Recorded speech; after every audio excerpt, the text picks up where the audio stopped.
क्या तेज साउंड हमारे air drum को बर्स्ट कर सकता है? क्या होगा अगर हमें पसीना आना ही बंद हो जाए?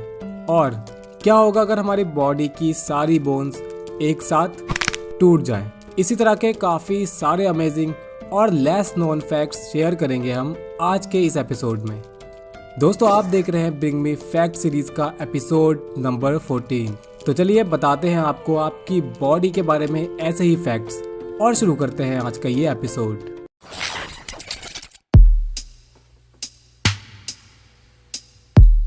Fact number 7।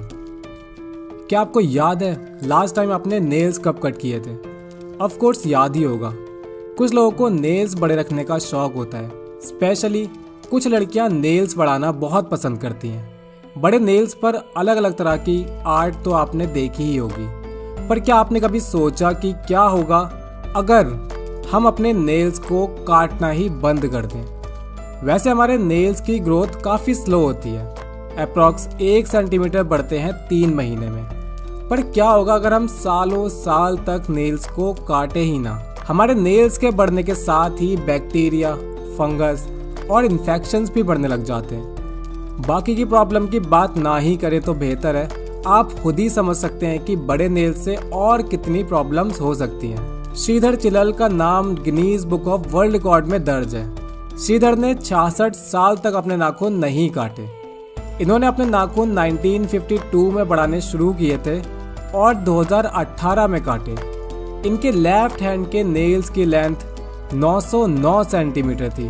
वैसे ये नाखून बड़े करने का ये ऑब्सेशन बहुत महंगा पड़ता है। इन बड़े नेल्स का वजन इतना ज्यादा हो गया था कि उनकी फिंगर्स डिसफिगर हो गई, यानी उनकी फिंगर टेढ़ी मेढ़ी हो गई और लेफ्ट हैंड ने काम करना लगभग बंद कर दिया। यही नहीं, नाखून के वेट ने लेफ्ट हैंड की नर्व्स को काफी सीरियस डैमेज पहुंचाया, जिस वजह से उनके लेफ्ट ईयर की हियरिंग एबिलिटी भी खत्म हो गई।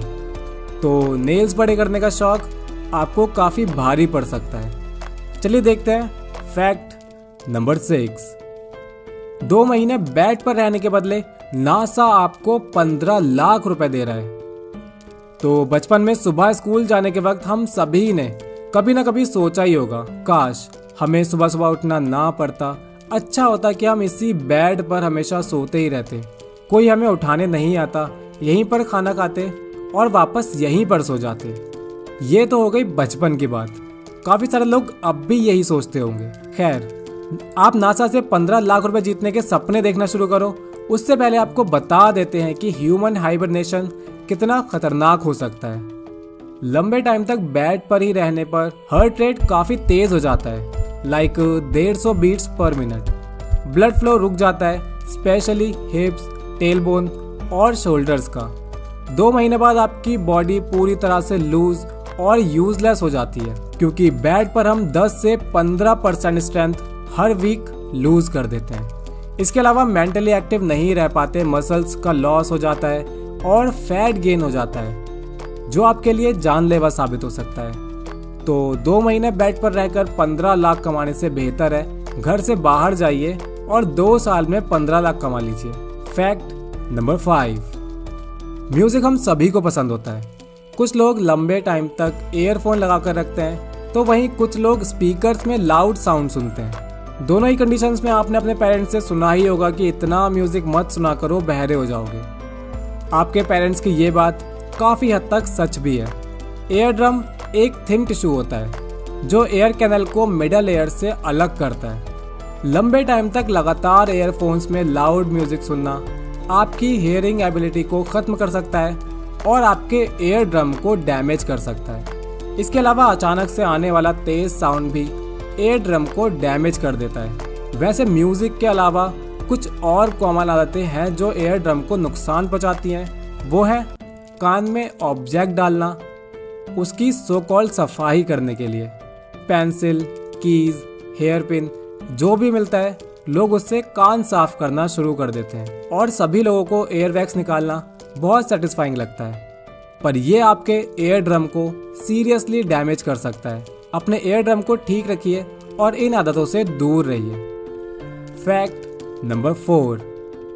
It's too hot outside. कुछ लोगों को बहुत पसीना आता है, कुछ लोगों को बिल्कुल भी पसीना नहीं आता। अंडर आर्म्स में स्वेटिंग, टी शर्ट और शर्ट पर अलग अलग प्रकार की आकृतियाँ हमें गर्मी से ज़्यादा परेशान करती हैं। कुछ लोग रिलैक्स फील करते हैं कि उन्हें पसीना ही नहीं आता, पर पसीना ना आना is not a healthy sign for you. ये सिंपल सी कंडीशन आपके लिए बहुत खतरनाक हो सकती है। इवन हम कह सकते हैं कि आपके लिए जानलेवा भी हो सकती है। पसीना ना आने की इस कंडीशन को नाम दिया जाता है एनहाइड्रोसिस का। स्वेटिंग हमारी बॉडी को कूल रखने की एक नेचुरल प्रोसेस है। एनहाइड्रोसिस की वजह से स्किन रिलेटेड काफ़ी सारे इश्यूज आपके अंदर पैदा हो सकते हैं। पिंपल्स का कॉन्स्टेंटली आना, स्किन का स्पॉट्स से बढ़ जाना, रेडनेस जैसी प्रॉब्लम्स की वजह पसीना ना आना हो सकती है। इसके अलावा बॉडी का टेम्परेचर तो हाई सभी का होता है, तो बॉडी की हीट पसीने के रूप में बाहर ना निकलना आपकी बॉडी को डिजी, आपको डाउन और वीक बना देता है, जो आपकी ओवरऑल हेल्थ के लिए एक बुरा साइन होता है। फैक्ट नंबर 3, इतनी गर्मी में गर्मी की बातें बहुत हो गई, अब कुछ ठंडी ठंडी बातें कर लेते हैं। क्या आपके साथ कभी ऐसा हुआ है कि आपने कोल्ड ड्रिंक पी हो या फिर आइसक्रीम खाई हो और आपको लगा हो कि सारी आइसक्रीम आपके दिमाग में चली गई है? आपका ब्रेन ज़रूरत से ज़्यादा चिल्ड हो जाता है। इस कंडीशन को आपने ज़रूर फेस किया होगा। ऐसी कंडीशन को नाम दिया जाता है ब्रेन फ्रीज। ब्रेन फ्रीज का मेडिकल टर्म है जो आपकी स्क्रीन पर अभी लिखा हुआ है, आप प्रोनाउंस खुद ही कर सकते हैं। वैसे ब्रेन फ्रीज कोई हार्मफुल कंडीशन नहीं होती, बस कभी कभार हेडेक जैसे इश्यूज को ट्रिगर कर देती है। क्या आपके साथ कभी ऐसा हुआ है? कमेंट सेक्शन में ज़रूर बताएं। फैक्ट नंबर 2, यॉर्निंग एक यूनिवर्सल एक्टिविटी है। कुछ एनिमल्स और सारे इंसान ये एक्टिविटी अपनी डेली लाइफ में करते ही हैं। यॉन को हिंदी में जमाई लेना कहते हैं। कॉमनली इसको बोर होने का साइन माना जाता है, पर कई बार ऐसा होता है कि दूसरे इंसान को जब हम जमाई लेते हुए देखते हैं तो हम भी जमाई लेने लग जाते हैं, इवन इफ हम बोरिंग या स्लीपी फील नहीं भी कर रहे होते। इसके काफ़ी सारे फायदे भी होते हैं, जैसे ब्रेन टेम्परेचर को रेगुलेट करना, बॉडी को एक्टिव करना, ब्लड फ्लो में ज़्यादा ऑक्सीजन सप्लाई करना और लंग टिश्यू को ल्यूब्रिकेटेड रखना। यानी एक 3 से 5 सेकंड की ऑटोमेटिक होने वाली एक्टिविटी आपकी लाइफ और आपकी बॉडी को इतना फ़ायदा पहुंचा सकती है। फैक्ट नंबर 1, आज आप कुछ ज़्यादा ही लेट हो गए। बॉस के गुस्से से बचने के लिए आप तेज़ ड्राइव कर रहे हैं और फॉर्चुनेटली आप जिंदा बच जाते हैं, बट अनफॉर्चुनेटली एक्सरे बोल रहा है कि आपकी सारी बोन्स टूट चुकी हैं। ऐसे में क्या होगा? हमारी बॉडी में 206 बोन्स होती हैं। जब कोई हड्डी टूट जाती है तो डॉक्टर सिंपली उस बोन को अलाइन करके प्लास्टर कर देते हैं। सीरियस इंजरी होती है तो इसमें रॉड या फिर स्क्रू का यूज़ किया जाता है। अगर अनफॉर्चुनेटली ऐसा कुछ होता है कि सारी बोन्स एक साथ टूट जाएं, तो ये बहुत सीरियस प्रॉब्लम हो सकती है, क्योंकि हाथ पैर की बोन्स को अलाइन करना ईजी होता है, रेस्ट कर सकते हैं, कोई प्रॉब्लम वाली बात नहीं होती। लेकिन हमारी बॉडी में बहुत सारी सेंसिटिव बोन्स भी होती हैं, लाइक जॉ, कॉलर बोन, इसे रिस्की बना देती हैं। वैसे सारी बोन्स का एक साथ टूट जाना बहुत रेयर होता है, लेकिन 2011 में एक 22 साल का लड़का बिल्डिंग के 9th फ्लोर से गिर गया। किस्मत वाली बात थी कि वो सरवाइव कर गया, लेकिन उसकी बॉडी की सारी बोन्स टूट गई। 3 मंथ के ट्रीटमेंट के बाद भी वो पूरी तरह से ठीक नहीं हो पाए। यानी सारी बोन्स के टूटने की रिकवरी होना लगभग इम्पॉसिबल होता है, क्योंकि काफी सारी बोन्स ऐसी हैं जिनका डैमेज होना आपको पूरी लाइफ के लिए पैरालाइज बना सकता है। दोस्तों, ब्रिंग मी फैक्ट के आज के एपिसोड में इतना ही। वीडियो पसंद आया हो तो प्लीज हिट लाइक और शेयर कीजिए अपने दोस्तों के साथ। हम मिलेंगे आपसे एक नई वीडियो में।